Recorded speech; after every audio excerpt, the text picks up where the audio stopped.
Welcome all. Welcome to Mus Study. This is the video for class 8 ICSE Effective History and Civics book by Beta Publication. हमने इसका already एक part upload कर दिया है। हम इसमें चैप्टर नंबर 11 डिस्कस कर रहे हैं, इंडियन स्ट्रगल फॉर फ्रीडम। इसमें हम लोग नेशनलिज्म के बारे में पढ़ रहे हैं। और अगर आपने हमारा वो पहला पार्ट ना देखा हो तो आप पहले वो पहला पार्ट देख लें, उसका लिंक हम डिस्क्रिप्शन में भी शेयर कर देंगे। और जो भी हमारे चैनल पर नए हो तो पहले हमारे चैनल को सब्सक्राइब कर लें। जिन्होंने बेल नोटिफिकेशन को ऑन नहीं किया हो तो बेल नोटिफिकेशन को ऑन कर लें, जिससे आने वाली अपडेट्स उनसे मिस ना हो जाएं। तो हम पिछली वीडियोस में डिस्कस कर चुके थे कि नेशनलिज्म की फीलिंग कैसे डेवलप हो रही थी इंडिया में धीरे धीरे। अब हम उसी के आगे पढ़ेंगे कि इंडिया में कौन कौन सी पॉलिटिकल पार्टीज या पॉलिटिकल एसोसिएशंस बन रहे थे। तो अर्ली पॉलिटिकल एसोसिएशन की बात करते हैं। To give voice to the growing discontent among Indians, a number regional organisations were form. अब क्या हो रहा था कि जो इंडियंस के अंदर जो डिसकंटेंट पैदा हो रहा था ब्रिटिशर्स के लिए, जो ब्रिटिशर्स के खिलाफ डिसकंटेंट इंडियन के अंदर पैदा हो रहा था, उसकी एक आवाज़ बनने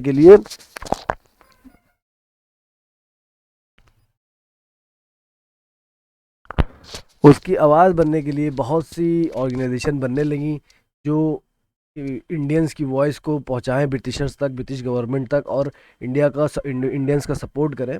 तो इसमें हो क्या रहा था, the prominent among these were the British Indian Association form by the Surendra Nath Banerjee in 1851। तो सबसे पहले जो इसमें से कुछ प्रोमिनेंट नाम है उनके नाम यहाँ पे दिए गए हैं। छोटी छोटी ऑर्गेनाइजेशंस बनी थी बहुत सी, जिनका मेन मकसद ये था कि वो क्या करें, कि मेन मकसद उनका ये था कि वो इंडियंस की जो आवाज़ है, इंडियंस का डिसकंटेंट है, वो ब्रिटिश गवर्नमेंट तक लेके जाए। तो उसके लिए आपकी पहली जो बनी British Indian Association form by Surendra Nath Banerjee in 1851। The Poona Sarvajanik Sabha form by the justice Ranade in 1870। The Indian Association and the Indian conference form by the Surendra Nath Banerjee in 1876 and 1883। तो ये कुछ एसोसिएशंस थी जो बनी थी। Although these associations were local in character, but they did a pioneering work preparing the ground for the creation of all Indian political association, that is the Indian National Congress in 1885। अब क्या हुआ कि ये सब association थी तो बहुत छोटी छोटी और लोकल एरिया में बनी थी, लेकिन इन्हीं ने काम बहुत दमदार किया था।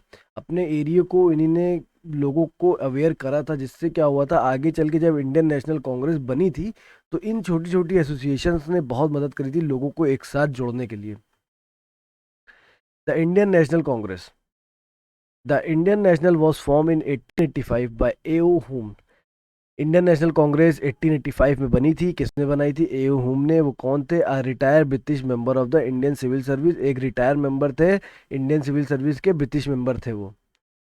किससे कंसल्टेशन किया था उन्होंने? In consultation with lord Dufferin, the viceroy of India, and by group of Indian nationalist leader. तो इंडियन नेशनल कांग्रेस बनाई गई थी 1885 में एओ हुम्स के द्वारा। एओ हुम्स आपके कौन थे? एक रिटायर ब्रिटिश मेंबर थे, किसके? इंडियन सिविल सर्विसेज के।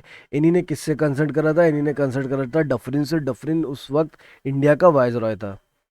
उसके बाद और किससे इन्हीं ने कंसल्ट करा था जब ये जो एसोसिएशन बनाई थी? जो इंडियन लीडर थे उस वक्त, जो इंडिया के जो लीडर थे, जो नेशनलिस्ट लीडर थे इंडिया के, उनसे भी कंसल्टेशन करने के बाद इसको बनाया गया था। Duffering saw a growing political consciousness among the Indian and wanted to give it a safe।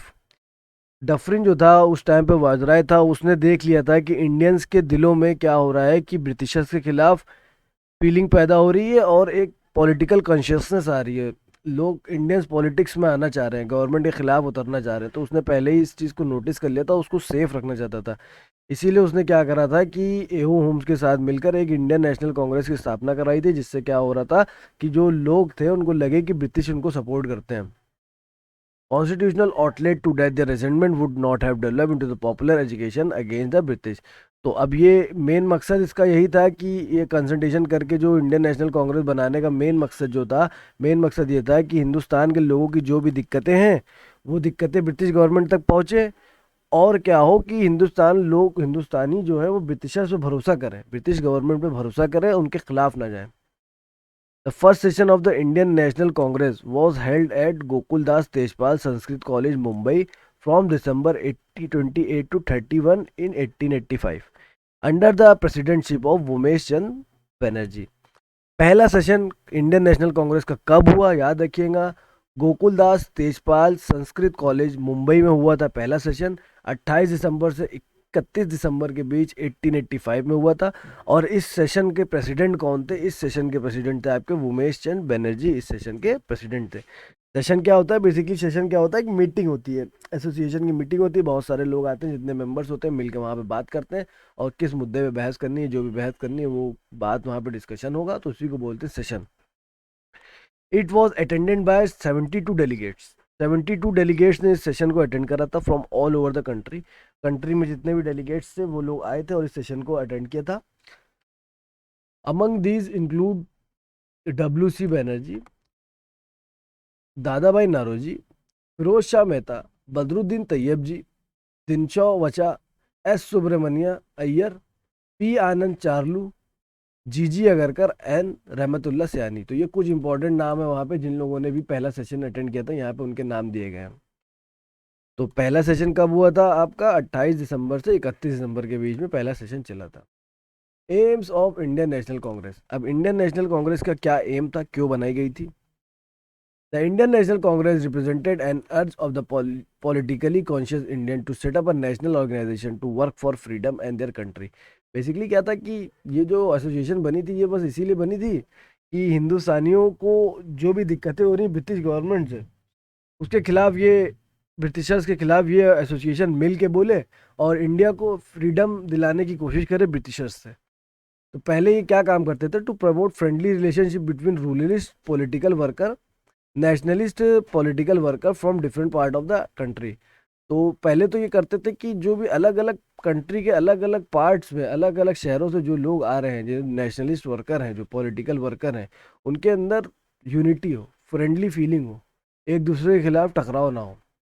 To develop and consolidate the feeling of national unity irrespective of caste, religion and province.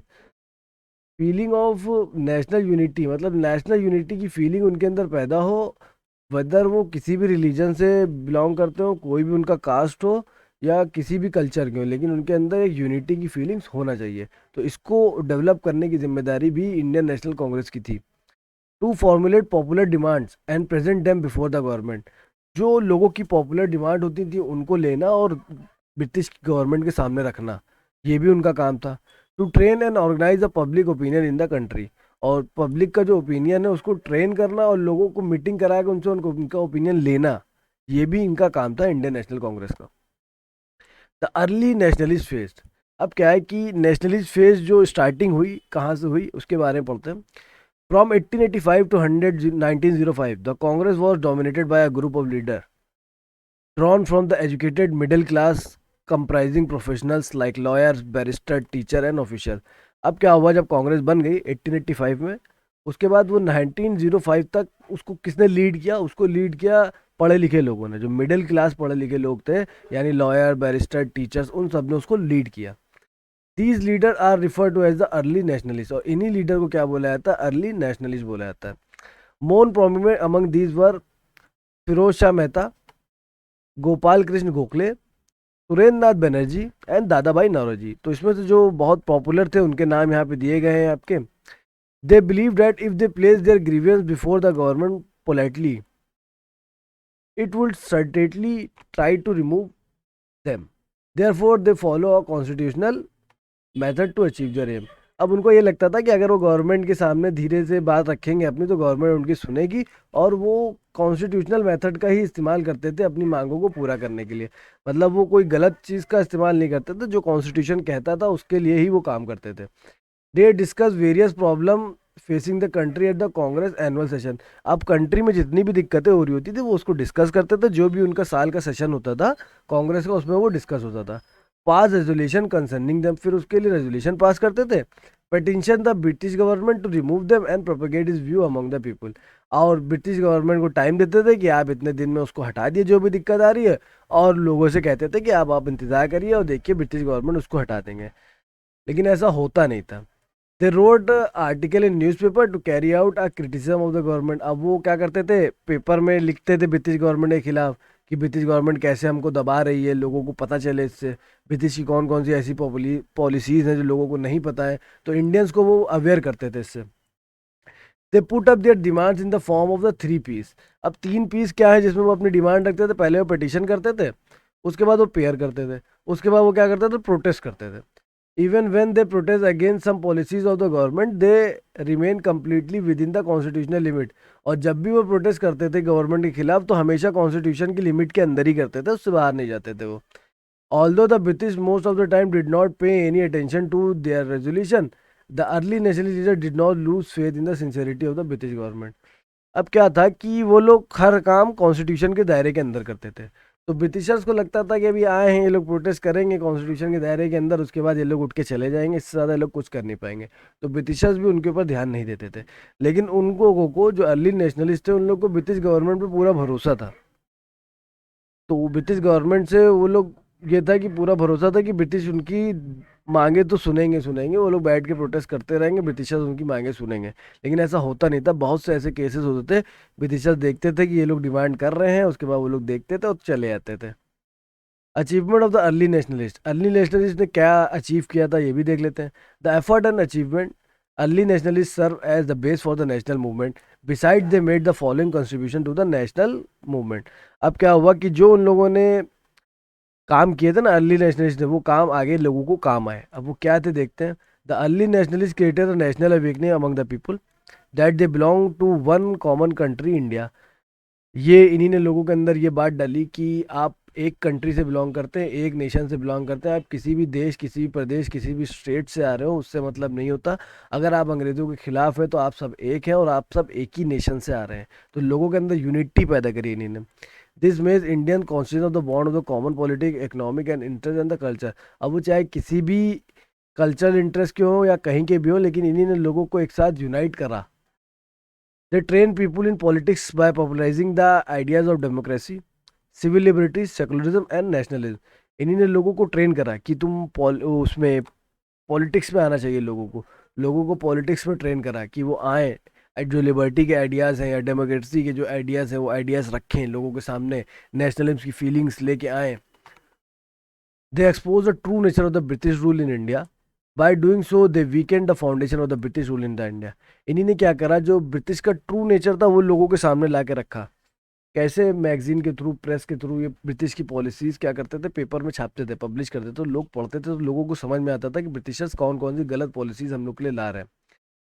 The early nationalist were criticise for depending on the generosity of the British rather than of their own strength.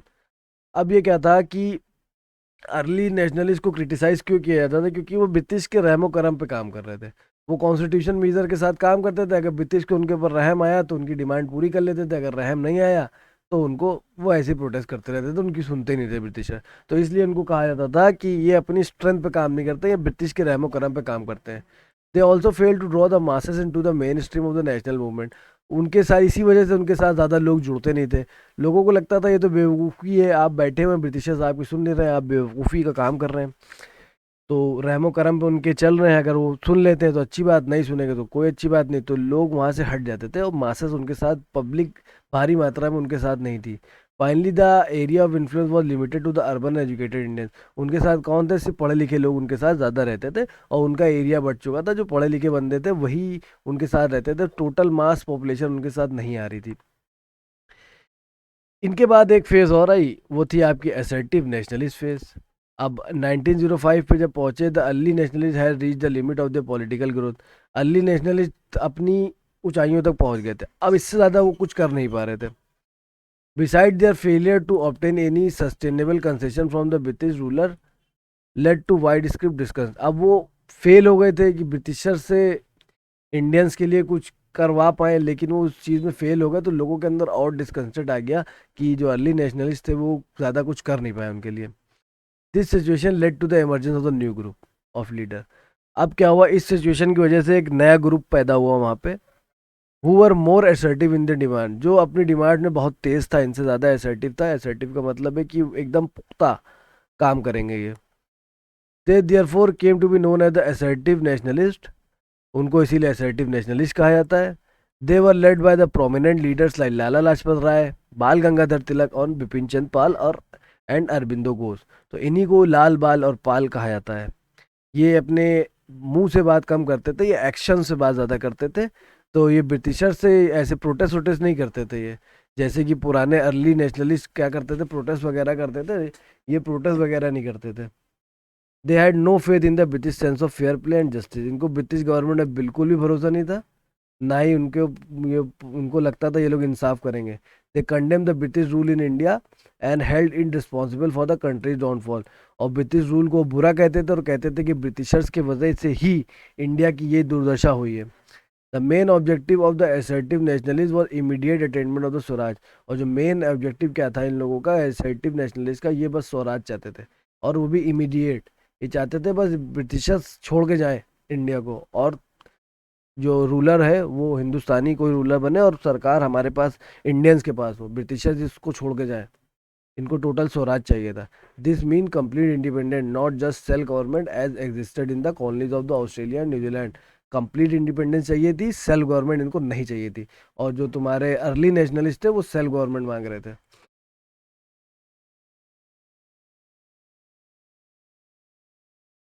To achieve their objective they advocated a 3 point programme.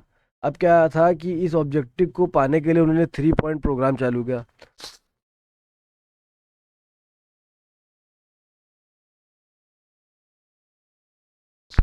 तो आप 3 point programme देख सकते हैं क्या, they wanted the Indians themselves to work and obtain their freedom and make a determined effort to rise above the degraded position they were forced to occupy under the British rule। अब वो क्या कहते थे, वो Indian से खुद कहते थे कि तुम लोग खुद उठ के आगे नहीं आओगे जब तक, तब तक ब्रिटिशर से हम लोग नहीं लड़ सकते। तो वो इंडियंस को ही चाहते थे कि अपने लिए लड़ो, अपने लिए एक नई पोजीशन लो, जो तुम ब्रिटिशर्स ने तुमको नीचे गिरा दिया है, एकदम ज़मीन पे डिग्रेड कर दिया है, उसको उठ के दोबारा लो। To attain this objective they declare no sacrifice to be greater and no suffering is too much. इसके लिए वो लोगों के अंदर सेल्फ कॉन्फिडेंस भर रहे थे कि कोई भी सेक्रीफाइस छोटा नहीं होता, कोई भी सफरिंग बहुत ज़्यादा नहीं होती। तो लोगों के अंदर भरोसा जगा रहे थे कि इससे कुछ नहीं होता, अगर हम लोगों को स्वराज चाहिए तो हम लोग को कुर्बानियाँ तो देनी पड़ेंगी।